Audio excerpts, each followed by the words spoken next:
Welcome to 2.0's workshop on resumes that get you noticed. My name's Cassandra and I'm one of the coaches here at 2.0.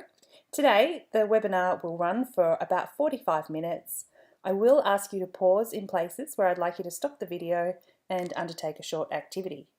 Following the webinar, you'll have the knowledge to write your own resume using one of the templates provided by 2.0 on the Momentum portal.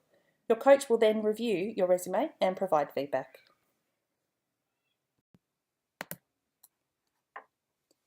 In this workshop today, we'll be covering quick tips for writing a cover letter, what is a resume and what's its purpose, how to get your resume marketing you, analysing job adverts for employer needs, types of resumes, what is scanning software, and tips to structuring your resume.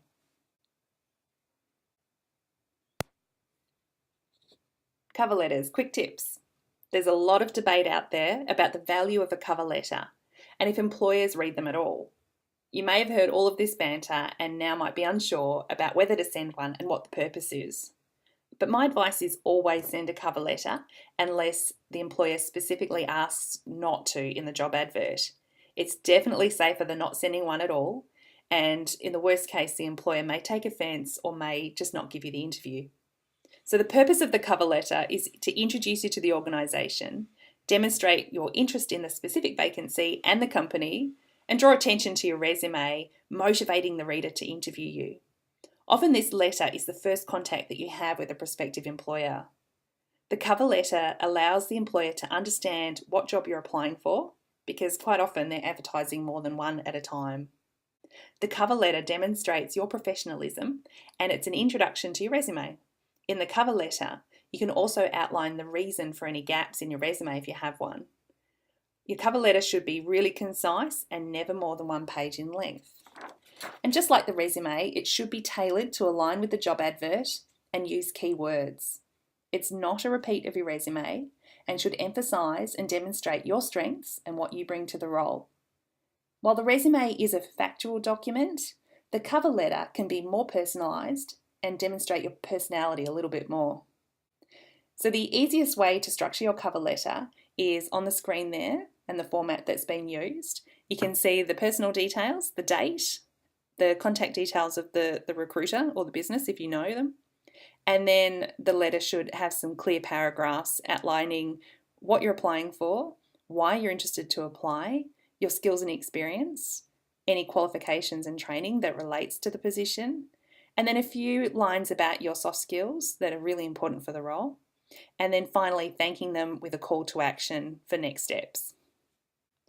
So you can download an example cover letter and this cover letter template from the Momentum portal, or on your 2.0 USB card, you'll find it there. Write your cover letter and send a copy to your coach who'll give you some review and feedback. The main purpose of your resume is for it to be a marketing tool.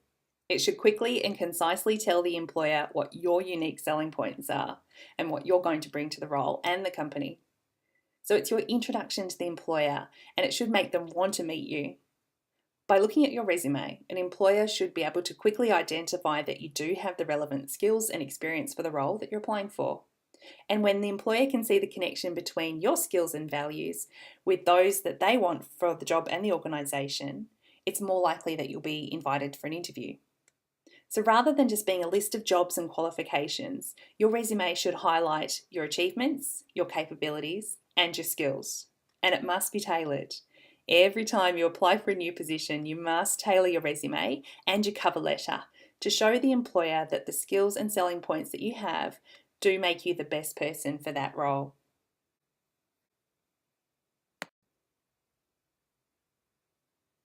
So how do you make sure your resume is marketing you and catching the attention of the hiring manager or the recruiter and isn't just a document listing skills and experience? Well, there are 2 steps to this. Step 1, understand the needs of the employer. What is it that they need, want, and require? Step 2, outline your value relevant to the employer's needs. List the skills, experience, and qualifications you have that align with the employer's needs. Give evidence of your abilities and make sure that what you tell them in your resume is relevant to their needs and wants. For example, If you were applying for a role as a graduate IT help desk assistant in a call centre environment and the only past work you had done was working in McDonald's while studying, you wouldn't highlight your food handling skills on your resume. However, you would highlight your customer service skills and problem solving skills because those skills are really relevant to the IT help desk role and are the skills and abilities the employer would need for someone to perform the role. So how do you know what the employer wants? How do you identify their needs? The answer is that there are 3 key things that you can do to understand the needs of the employer and the role when applying for a job. Analyse the job advert and the position description, research the company, and speak to people if you can who are already working for that organisation. So what should you be looking for when analysing the advert or researching the company? So what duties does the employer want the person in the role to perform? What skills and experience does the employer ask for? What personal qualities does the employer want? What are the essential and desirable requirements for the role? What's the company culture? Whether that's corporate, socially focused, youthful, professional. And what's the company doing and who is their customer? What does the employer want included in that application? They'll be specific about transcripts, marks, or whether they want a cover letter or not. So the more you know, you can tailor your resume to ensure your experience, skills, and achievements really stand out, and that you're using the keywords and language that the employer is using. Being keywords are things that the employer emphasise in their job advert that might be relevant to either the industry or the job that you're applying for, such as specific IT skills, customer service, communication, budgeting abilities, problem solving, leadership, and other things really specific to that role or the industry. Keywords are really important as they highlight your direct ability to do the role and will be used to search your resume when companies use scanning software to recruit, and we'll cover that a little later on in the session. So now I'd like you to pause the webinar and spend 5 minutes analysing this job advert on the slide. Write down the skills, experience, and abilities that you think the employer is seeking, and therefore any candidate applying for this role need to highlight them in their resume. Press play when you're ready to continue the webinar. And welcome back. Let's look at how you went with the task, and I'll go through the answers now. So in terms of what the employer would like the candidate to possess and what you should emphasise in the cover letter and resume are experience with SAP, experience in data entry, invoicing experience, month-end accruals, problem solving and decision making, use of data as a decision making tool, stakeholder relationships and presentation skills, and ideally experience in a similar industry. So the keywords the candidates should use in their resume will catch the attention of the employer and demonstrate immediately that you've understood what the needed skills and experiences are. So what makes a resume great? Some employers and recruiters receive hundreds of cover letters and resumes for just one vacancy, and they don't have the time or the resources to read every single resume in detail or try and decipher resumes that don't immediately connect in relevance and tailoring to that position.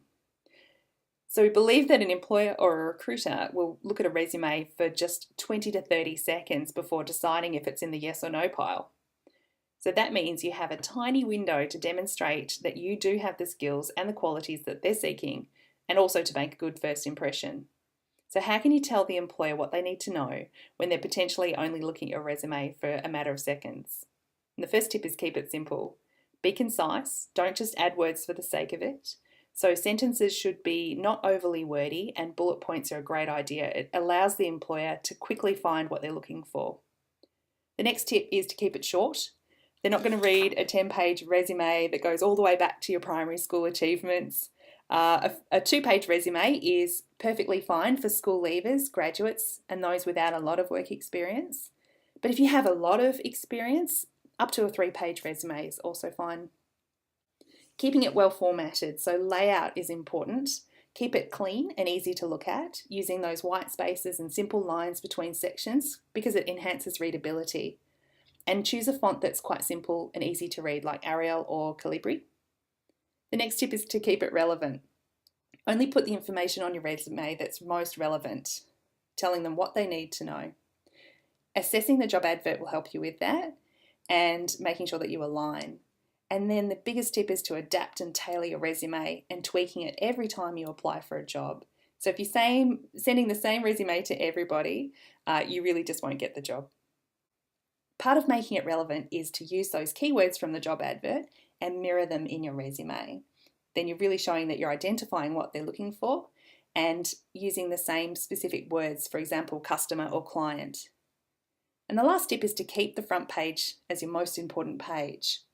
So it should quickly tell the reader what the relevant skills and abilities you have for the role, remembering that they're only going to look at your resume for potentially 20 seconds. So don't put all the important stuff at the back. Make sure that the key skills are on the front and it's giving them a quick snapshot of what you're going to bring to the role, and tailoring that front page really carefully is really important. So what type of resume should you be writing? There are 3 popular types of resumes which present information in different ways, and the one that you'll use will depend on your own situation. The first one is the functional resume, and that emphasises key competencies, and it takes some focus away if you have a lack of work experience. It generally highlights details about your key competencies and examples when you've developed the skills, and the information that you'd provide about your work history is limited, so usually just the job title and the company without years and details. So it's best for people that don't have a job history, or if you're changing career paths, potentially if you're returning to employment after a long break, because you don't want to be emphasising gaps in employment. The second type of resume is the reverse chronological. And that's your traditional resume, and it got that name because the information relating to the work experience and education is listed in reverse order based on dates. So you can emphasise achievements but not necessarily key competencies. It's really great for someone who has extensive work experience with no gaps in their employment, and they're applying for jobs that are really quite similar to the jobs they've had in the past. So the final resume type is the combination. And it's the most modern and popular, and it combines the best elements from the functional and the reverse chronological resumes. In here you can highlight key competencies but also provide detailed information about your employment and educational history. And you can highlight responsibilities and achievements, and also includes the dates. So these types of resumes, the combination, is great for people who have some work experience without gaps, and this resume type is recommended over the reverse chronological format. It's mostly suitable for everybody. So which one should you use? If you haven't worked before, I'd recommend the functional resume, but if you have some work experience, it's a safe bet to use the combination resume. It is modern, as I said, and it gives you the best opportunity to highlight your skills when the employer is often giving a limited amount of time for their first cut review. Resume scanning software. Large employers and recruitment agencies receive hundreds of resumes every day, and they're using resume scanning software or applicant tracking systems to scan resumes for words they've predetermined are relevant to the job. The software will then highlight to the recruiter who's used the most keywords, and the recruiter may only look at resumes with those having used a large number or repeat use of those keywords. And it's hard to know who's using scanning software. Best to assume that all large organisations who advertise frequently are using it, thinking of places like Coles and Woolworths, and also most recruitment companies. So essentially anyone who's asking you to complete an online application may be using scanning software.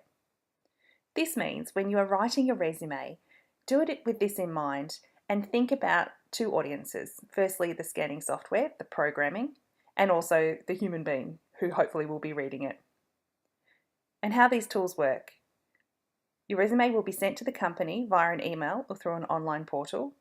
The resume will scan through the software, and that will remove formatting and will sort keywords and phrases into predetermined sections. For example, the contact details, skills, education, experience. And the software will search for keywords and phrases that have been predetermined by the organisation that align with the job.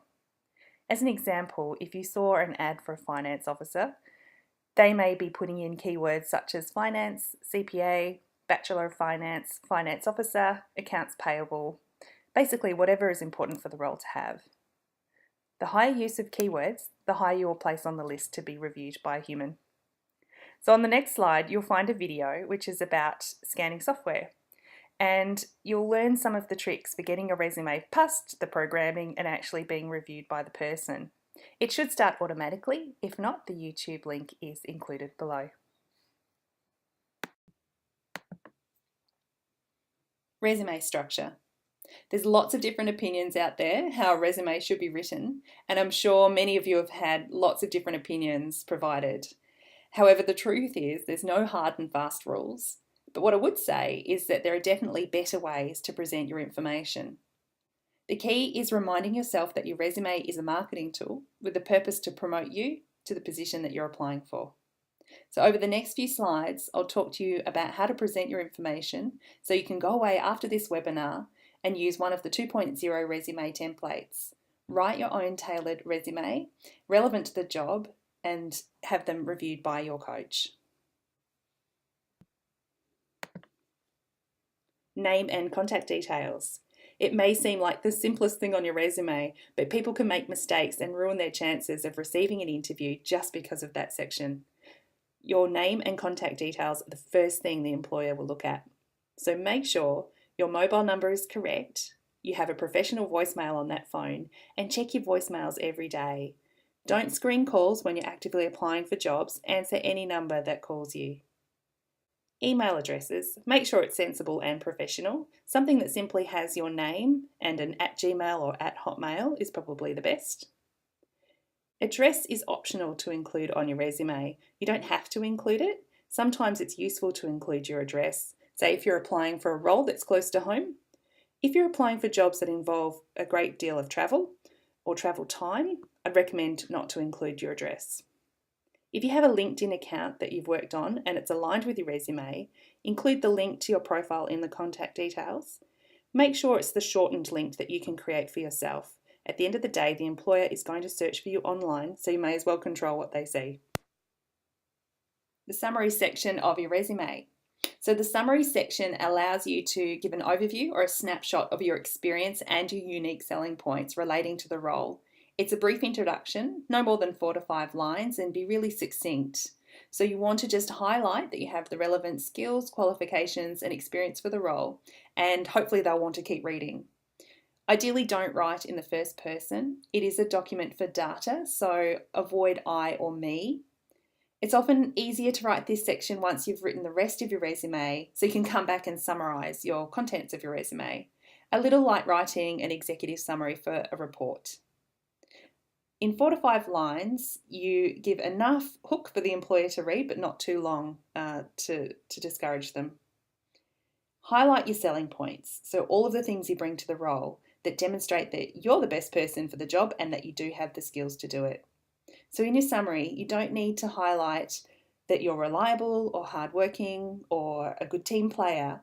What you want to highlight are the things you've done in the past that show you're a great fit for the job. The bold words, such as in the example here, communication, social media, researcher, there are 2 benefits to using this bold line. And you can incorporate keywords that help the resume scanning software pick up, or you can quickly catch the employer's eye with words that really capture your experience and skills that are relevant to the role. So 2 to 4 words would be more than enough. In this example, you can see that they've stated they have over 3 years experience. So using numbers a really great way to provide a frame of reference to the employer. Using numbers wherever you can to quantitate your skills and experience is a great idea. And they've also stated specific experience that they have relevant to the role, so they immediately can show the value that they'll bring to the position. For example here, adept at promoting organisations and their services via popular social media platforms. So it's all really clear. Key skills and competencies. So your key skills or competencies section of your resume should emphasise what you bring to the role. Many people here will list soft skills, such as being reliable, hardworking, a team player, but these are skills that an employer expects everyone now to have. They don't make you unique and it doesn't help you stand out compared to somebody else applying. So the key skills or competencies section should always be on the front page of your resume. They can immediately see the relevant skills that you have and the benefit that you'll bring without having to search through the resume for that information, remembering that they may only give you 20 seconds of reading time to make a decision. So the most important information needs to be on the front page. The skills that you could highlight on your resume would include the practical or the hard skills that you have relevant to the position, so skills that you've learned. For example, if you're applying for a communications role, you might list skills about using social media platforms, compared to if you're applying for a personal assistant role, you would highlight your administrative abilities. It's presented not just as a word, but also an accompanying statement that evidences when you have demonstrated the skill. So the best way to present your key skills are on the slide there. So list what the skill is, give an explanation or how or when you've demonstrated that skill. Use an action word, things like managed, coordinated, completed, undertook, led. And where possible, use numbers to quantify the value of your outcomes or the length of experience you have. So in this example here, administrative skills, highly skilled in diary management, coordination of meetings, email management and preparation of a monthly staff newsletter, having been an executive PA for 4 years. So this is a great example that demonstrates the skill, admin skills, evidence of how it's been used, for example, diary management and coordinating meetings. It states when the skill was developed, in this case, having been an executive PA before, uses action words such as management, coordination, and quantifies the experience in years. So presenting your key competencies and skills in this way provides the employer with a greater understanding of your abilities and how they're relevant to the available position. Ideally, no more than 5 to 6 key skills should be included on your resume, and make sure that they're ones the employer is requesting in the advert. And every time you submit a resume for a different position, make sure you review and adjust the key skills section so that you're really demonstrating that it's very linked to the position description and are aligned.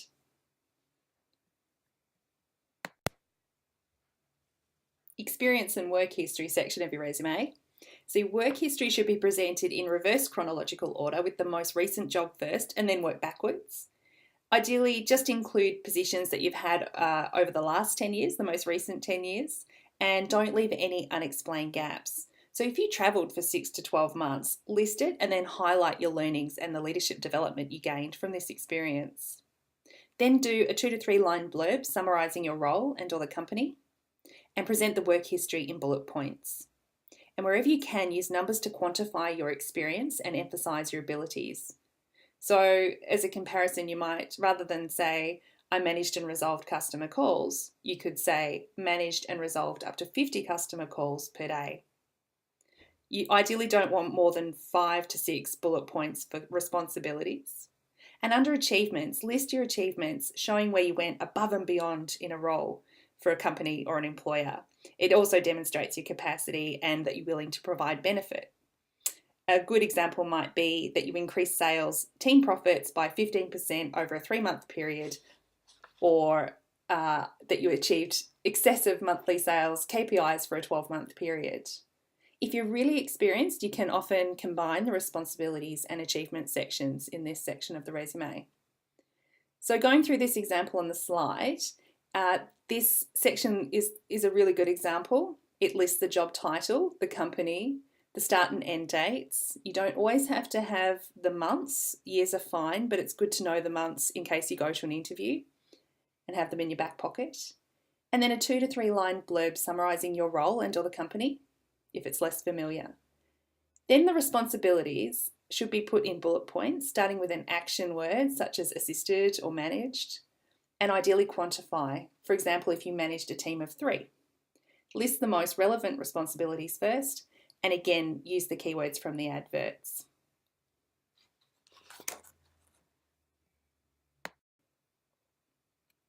Volunteer and work placement section of your resume.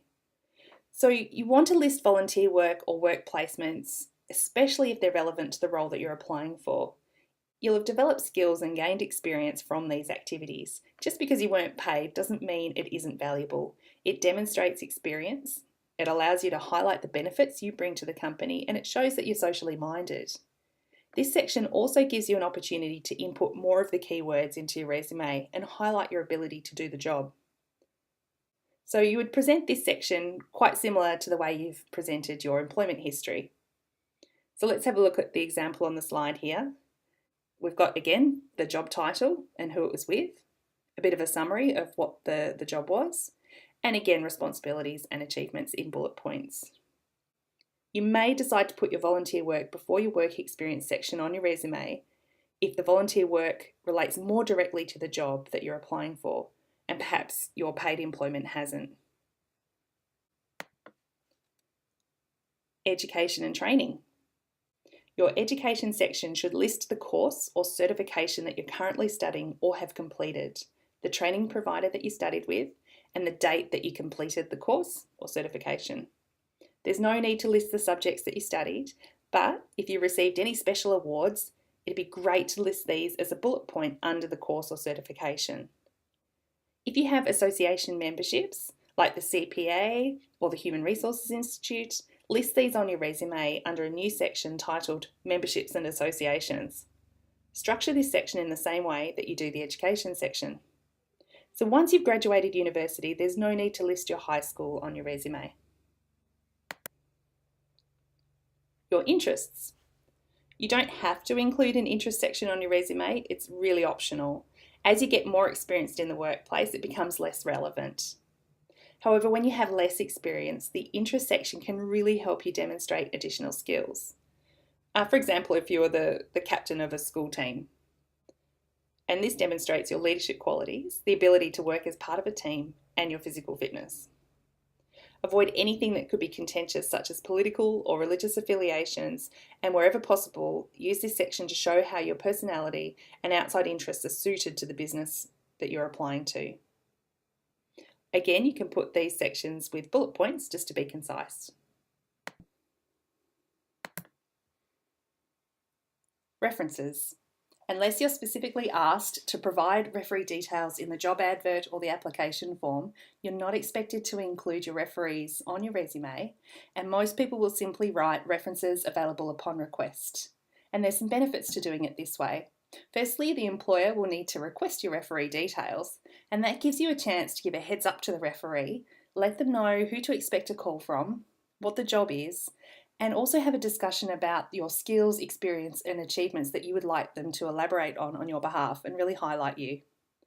The last thing you want is for a referee to get a surprise call from an employer.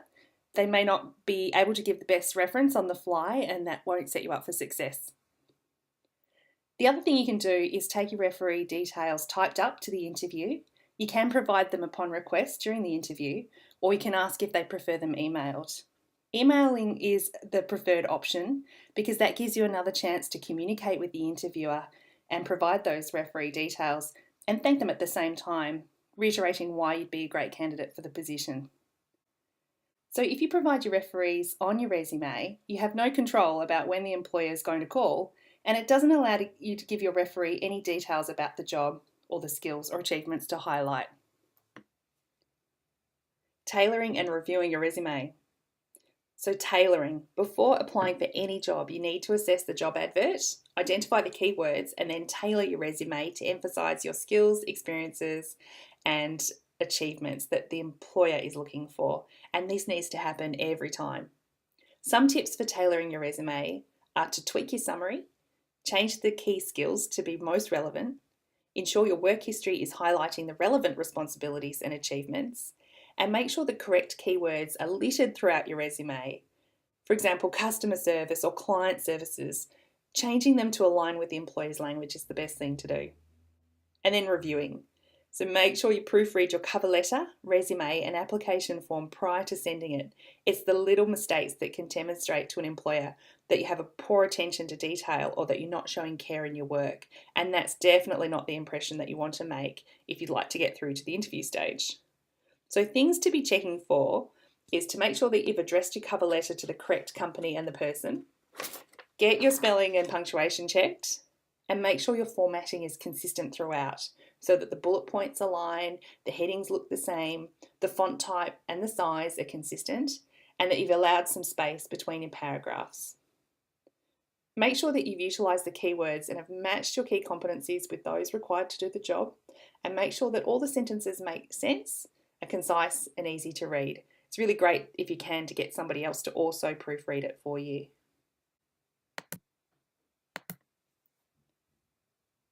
Now for some do's and don'ts. On the do's list, definitely keep a list of the roles that you've applied for in case people are calling you back. Treat your resume as a work in progress, so constantly review and tweak it as you apply for roles, and show your resume to others, particularly your 2.0 coach, and ask for feedback. Don't forget to use the keywords that mirror the language that's used in the job ad or job description. And always send your resume with a personalised cover letter, unless they've specifically asked you not to. And on the don't side, definitely don't lie or stretch the truth. Avoid using jargons or acronyms, and although they might be familiar to you, considering your audience, they may not be familiar. Don't include any information that isn't relevant. Just highlight the skills and abilities that the employer is interested in for that position you're applying for.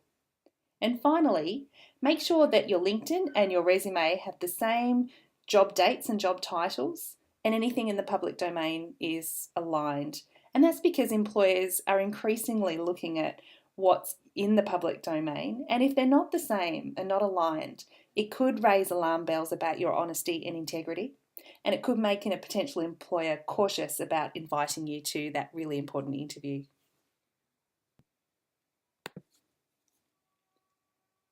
We're almost at the end of 2.0's workshop, Resumes That Get You Noticed. But before I let you go, let's cover next steps. After this workshop, go to the Momentum portal and you'll find a section called Resume Templates. Download the cover letter template and the resume template that suit you best. Alternatively, if you can't find Resume Templates folder under your program, you'll find it under the Career Roadmap program. If you're using 2.0's USB, you'll find a folder called Action Folder, and under there you'll find the resume templates to download. Once you've downloaded the templates, have a go at completing your resume and cover letter at home, and then forward it to your coach, who will give you some really great constructive feedback. At any time, you're welcome to come back to this webinar, and that will assist you to write your resume as well. And that's all we need to cover for today. Thank you very much for your time, and I wish you all the best for having a go at your resumes and cover letters and putting your best foot forward for any role that you'd like to apply for. Good luck.